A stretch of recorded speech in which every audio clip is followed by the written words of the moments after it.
It's funny, it's not funny. Molly, the person who talks about things.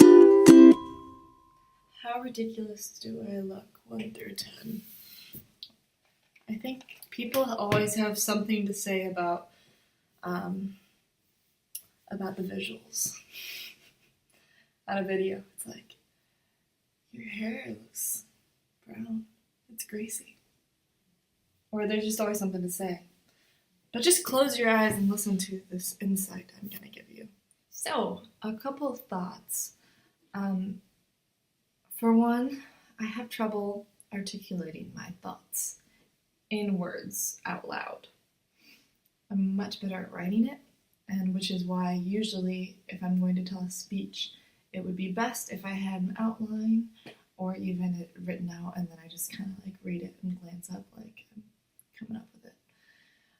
But I think it's good to practice talking on a fly and talking and trying to talk out my thoughts. I think that's good for me so that I'm better in conversations. I find it difficult to talk to people sometimes, obviously.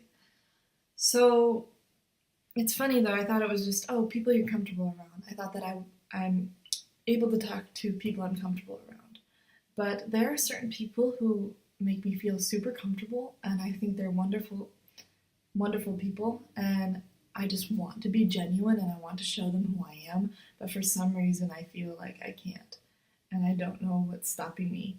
And I think part of what's stopping me is, first of all, the first impression, which I feel like I need to stick to that and be true to who they think I am. Like if I'm shy at first, then I'm like, okay, well now I'm a shy, quiet person, great. And then if all of a sudden I'm like, boom, then that was a very quiet boom. But then they're surprised and then it's different from what they're used to and it feels less genuine to them, like from their perception of me. But also that can be defined as opening up to someone.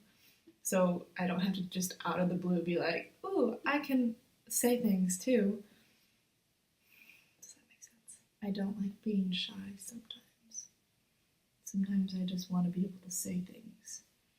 And it's like, when someone says something, I will have many replies in my head, many different things, many different thoughts, insights, and then I'm scrambling to pick one. Which one should I say? And then I say nothing, or I'll think, oh, it's been 5 seconds, it's too late to say something. Or I'll be overthinking what I'm saying, and instead I'll edit what I'm saying. Oh, that's not really good small talk, Molly. You need to comment on what they were just saying instead of trying to like bring out meaning to something that's not there. They're just talking about pierogies. And so then I'll just try and say something like basic. Normal? I don't like those words. And it just comes out funny or too late. And I think that sometimes people might think that, I don't know what people think, you never know, but it could come across as slow. People could think, oh, slow, shy. I might seem so chill that I don't have anything to say. Is she even listening?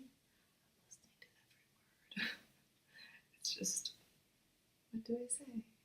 I need to not question it so much. So that's a new challenge. And I've been kind of getting discouraged by all these new challenges that I'm bringing upon myself. It's like, self-work, okay, never ends. Or I'll feel like I went back to square one, like, especially because I just moved. So I'm getting all those feelings when everything's new and you feel like a kid again. And so all those feelings come flooding back and it's almost like you didn't progress at all.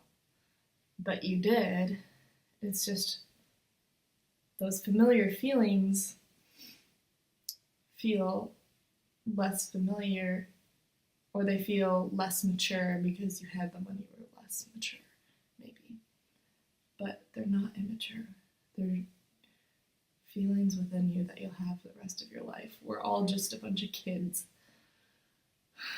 We're all just a bunch of kids walking around thinking we know what we're doing. Or no, pretending we know what we're doing. I don't know how to pretend I know what I'm doing because I don't know. And I don't like pretending. I don't like being insincere. There's nothing wrong with being shy though. But I just don't feel like I am shy sometimes. Or I don't want to be. It's like I got a lot of things to say, but it's getting them out, which is a struggle. And in my opinion, this is not good hair right now. It's natural. Just kidding. That's gross. I look like Severus Snape. Does anyone have any questions for me? Great, I'll answer them. I'm going to a star party tonight. Alright, I'm liking this look a little bit better. This is the rebelling against the dress code in high school look, but just kind of like a little bit. Subtle rebellion. The system is set up for a lot of people to fail. And it's very frustrating to see lots of things on the news, like all this crap happening, and to feel even more helpless.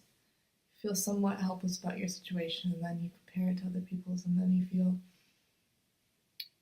mad at yourself for ever feeling helpless because you're like, comparatively, that's not helpless, you are pathetic. And then comes the self-hate, and then it's like, oh, it's still about you, is it?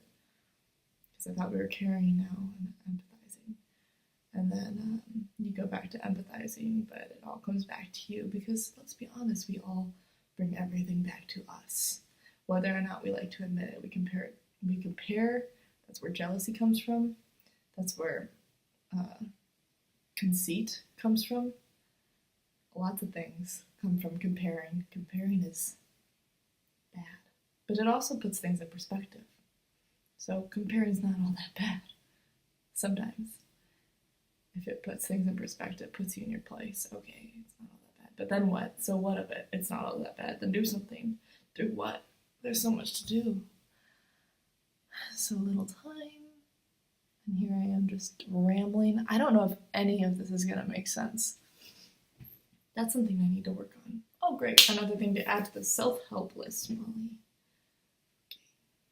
Okay. Well, starting to feel cray.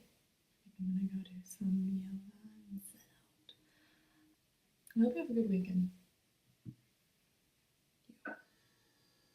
There goes the fridge just in time for a snack.